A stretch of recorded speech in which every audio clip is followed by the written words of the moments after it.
Hey, it's Marin, and this is the March 2020 astrology and tarot forecast for Capricorn Risings. So we'll start out this month with the day-by-day astrology for this month, what the transits and therefore the energy really coming at you will be. Then we will look at the tarot cards, the Work Your Light Oracle cards, and the Law of Attraction cards to round things out with some final words of guidance for you as a Capricorn Rising for March 2020. So starting out overall this month, there's still an emphasis on you, still a lot of shit in Capricorn. It's still the spotlight is on you, but this authentic self-image is emerging particularly this month from grounded speaking of your truth. So starting out on the 3rd, Venus and Aries square Saturn and Capricorn between your 4th and 1st houses. This does start out for everyone on a bit of a rockier note in the beginning of the month. It's an aspect of you wanting to go after some aesthetic harmony or some enjoyability around home and family in your life, but it's being hindered by something around your physical body or self-image. Like maybe you really want to spend time with your family, but physically you cannot make it there, or maybe you're wanting to renovate, but you are scared about that being a self-reflection of something that you are ashamed to put out there. So definitely a aspect of tension between aesthetics and harmony at home and your self-image or physical body at the beginning of the month. Things change. Stay with me. On the 7th, then Mercury conjoins Neptune and Pisces in your 3rd house. So on the 7th, there might be an illuminating artistic download of information regarding communication, a writing project, or coworkers, siblings, or a short-term trip. Like something errands-wise or something communication-wise or siblings-wise might be coming through in a really communicative download of artistry, or like you're getting some artistic information or information about an art project in the beginning of the month. Also on the 7th, Venus conjoins Uranus and Taurus in your 5th house. A surprise or sudden or very incisively acute aspect of harmony and goodwill coming through with romance, creativity, and children. So something really like electric or illuminating will be coming out of a creative project, whether that is a project of romance, a project of like making a child, or an actual work of art will be coming through nearing the beginning of the month. But then moving on the 10th, the Sun in Pisces sextiles Jupiter in Capricorn, an aspect of reception. And on the 14th, the Sun in Pisces will sextile Pluto in Capricorn, all between your 3rd and 1st houses. So communication is a big one for you this month, whether that is one-to-one with the people around you, or whether that is written and like blogging or online that's particularly highlighted. It's asking you to really showcase all the internal work and expansion that you've been doing on a really serious basis over the past few years, and it will probably be an aspect of opportunity coming up for you to actually do that this March. On the 14th, Mars in Capricorn will sextile Neptune and Pisces between your 1st and 3rd houses, so you being able to put effort towards your physical body, your self-identity, and really going towards self-development this month is being helped out by the harmony and by the feelings of alignment that you're getting through speaking your truth. Like you're empowered to keep bettering yourself because of how good it feels to speak your truth.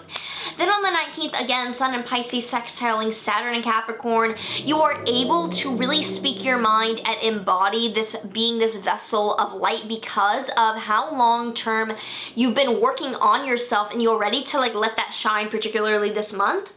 On the 19th, Mars conjoins Jupiter in Capricorn in your 1st house. So on the 19th, definitely the work that you've been putting in, maybe on your physical body, maybe on your mental body, maybe on all bodies available to you, is really expanding. It's an aspect of the effort you're putting in expanding for better or for worse, whether that effort is just working harder and burning out, or whether that effort is working smarter and getting somewhere.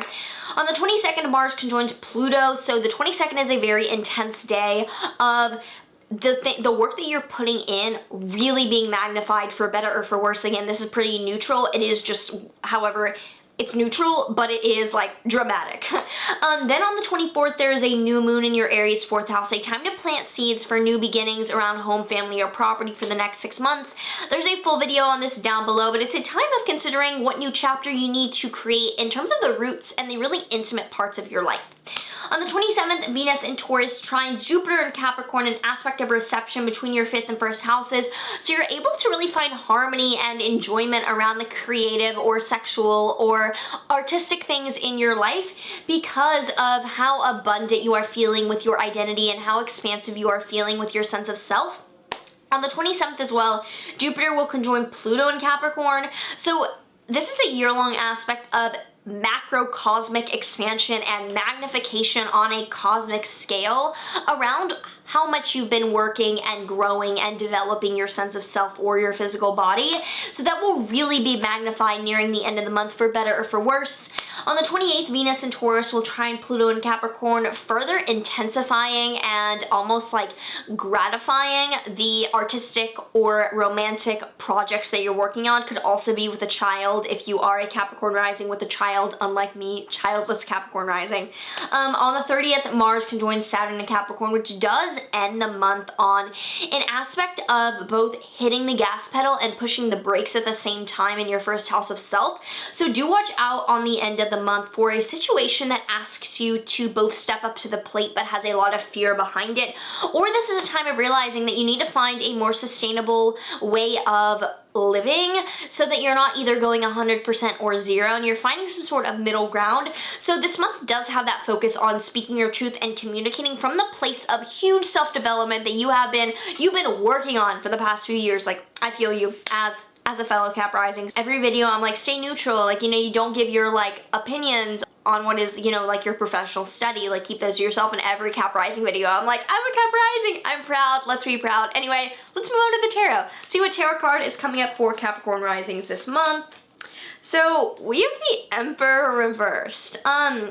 It's interesting because the Emperor is associated with the sign of Aries, and Aries is your 4th house of home and family, where there is going to be a lot of activity this month.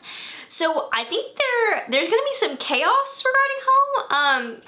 I'm a little concerned just for myself. Like, I live alone in my apartment, so I'm like, what's gonna go on? But anyway, this is just about like things going in revolt or haywire, or things not going according to your micromanaged plan, especially maybe in terms of home and family this month. So just watch out for, like, I don't know, like issues with parents, issues with property, gas leaks, you know, the things. Anyway, let's pull some guidance from the Work Your Light Oracle deck for Cap risings for March 2020. We have no, wait, postpone, pause, say no. So maybe a lot of the speaking your truth this month is turning things down. It is showing the universe that if it's not a hell yes, it's a fucking hell no. And you don't have the energy to waste anymore after all the refinement and self-growth you've been doing. You do not have energy to waste on like half-assed. Like, this feels kind of, no. If it's not a hell yes, it's a hell no. Draw the boundary and ascend. Anyway, Law of Attraction card to close things out here. What's the last point of guidance we have? I get what I think about, want it or not.